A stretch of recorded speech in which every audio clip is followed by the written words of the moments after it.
You know, some folks collect coins, others, well, they collect stamps. Jonas Peterson, he collected body parts. Yes, you heard me right.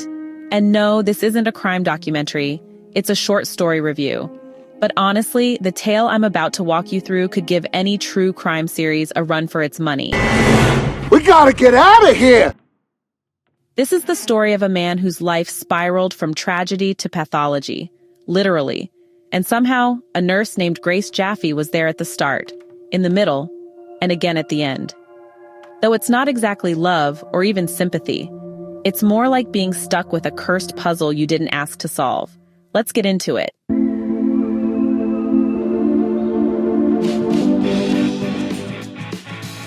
Jonas Peterson was in a terrible accident, one that crushed his pelvis in 17 places. Yep, 17.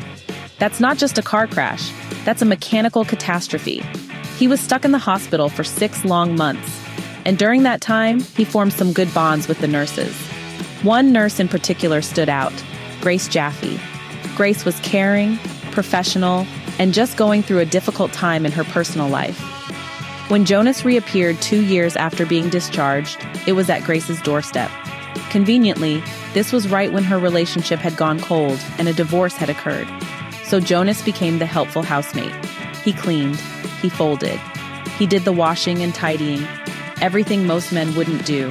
Basically, a domestic unicorn. But of course, unicorns don't usually hide lungs in their clothing. Before that gruesome discovery, Grace actually encouraged Jonas to apply for a job at the hospital when there was an opening. And he did. He took up a position as a washer of dead bodies for the pathologist. Sounds ominous? Just wait. One night, Grace stumbled upon something in Jonas's clothing. At first glance, it looked like a hairless rat. But no, it was a lung.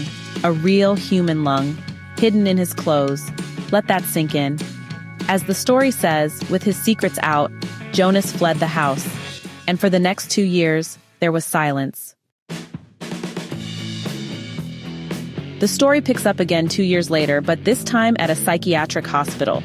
Jonas has been brought in for psychiatric assessment. The charge, necrophilia. Now, before you jump to conclusions, the charge was not for the defilement of a corpse. Instead, he was caught with human body parts in his possession. Here's what the hospital report said. Illegally possessing various body organs for no legitimate reason. Atypical necrophilia. No evidence found of defilement of a corpse. Patient cannot give account of his actions. No other compulsive behaviors noted. Some tendency to magical thinking. It's chilling and tragic all at once. Jonas couldn't explain why he did it. There was no clear pattern of behavior beyond his tendency to magical thinking. Now comes the twist. Grace Jaffe was called in again. She was tasked with performing a 3-day psychiatric assessment on Jonas to determine if he was mentally sound enough to be released or if he should be prosecuted. The magistrate had 4 standard questions. Was the act premeditated? Does the patient show remorse? Is this a rigid pattern of behaviors? Is he likely to reoffend?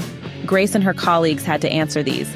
Her evaluation could mean the difference between bail with medication or a prison sentence.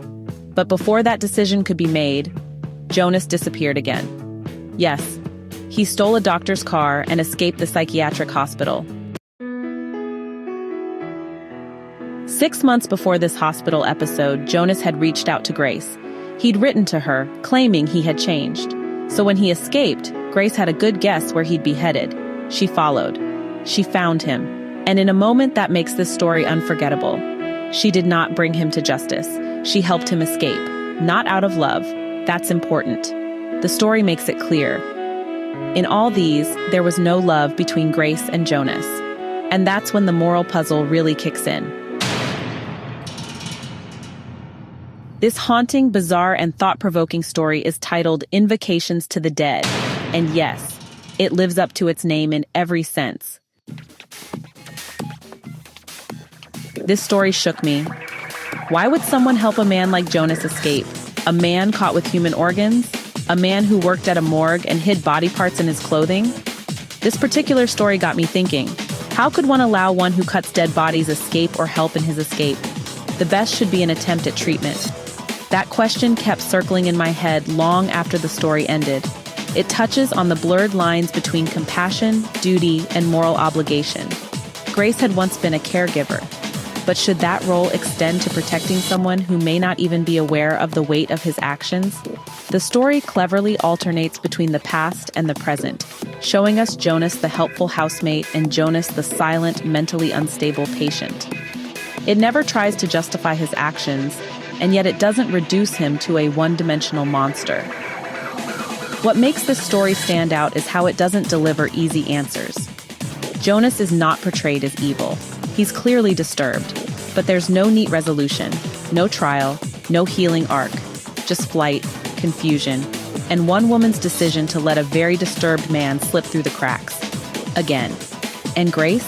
She's the emotional core of the story. She's not a heroine, not exactly a villain, just a person caught in an ethical nightmare with no guidebook. Her final act, helping Jonas escape, is one of the most haunting conclusions I've read in a while. Not because it's dramatic, but because it's subtle and morally confusing. Some of the major themes that stood out to me: mental illness and the legal system. How do we determine culpability when the person involved can't even explain their actions? Duty versus morality. Grace was tasked with evaluating Jonas for the court. Instead, she helped him escape. Is that compassion? Negligence? Something in between? Death and the human psyche? Jonas's work with dead bodies seemed to trigger something in him. The story doesn't try to define it, but it lingers in your mind like an open case. Loneliness and dependency. Grace and Jonas were both lonely people at different points. Their connection was never romantic, but it was real, and that made their entanglement even more disturbing. The story was written by Gill Schierhout, a writer who has lived in Sydney since 2009. She's also a mother, academic, public health consultant, and, interestingly, an aspiring runner. Her first novel, The Shape of Him, was published by Random House in 2009 and was shortlisted for the Commonwealth Writers' Prize, the Sunday Times Literary Award in South Africa, and even nominated for the International Impact Dublin Literary Award. That novel, set in South African mining communities in the early 1900s, tells the story of Sarah Highbury, a UK immigrant, and her doomed love affair with a diamond digger. Gill's short story, The Day of the Surgical Colloquium, hosted by the Far East Rand Hospital, was also shortlisted for the Caine Prize for African Writing in 2008, and she continues to write both fiction and literary nonfiction. This story, Invocations to the Dead, is featured in the 2010 Caine Prize for African Writing anthology, A Life in Full, and Other Stories. So what would you have done in Grace's shoes? Would you report Jonas, help him escape, or simply walk away? This story doesn't tell you what's right. It just leaves you holding the evidence, a lung hidden in a pair of trousers, and dares you to make the call. Thanks for watching, and I'll see you in the next review. Hey, thanks so much for hanging out with me today. If you're interested in diving deeper into this book, I've left some links down in the description. You can use it to grab yourself a copy and keep the adventure going. And if you're in the mood for more great reads, don't go just yet. Click on one of the videos popping up right now that I think you'll love. And don't forget to give this review a like, leave a comment, or even subscribe if you'd like to see more. Every bit of support helps us grow this little community of book lovers. See you in the next one.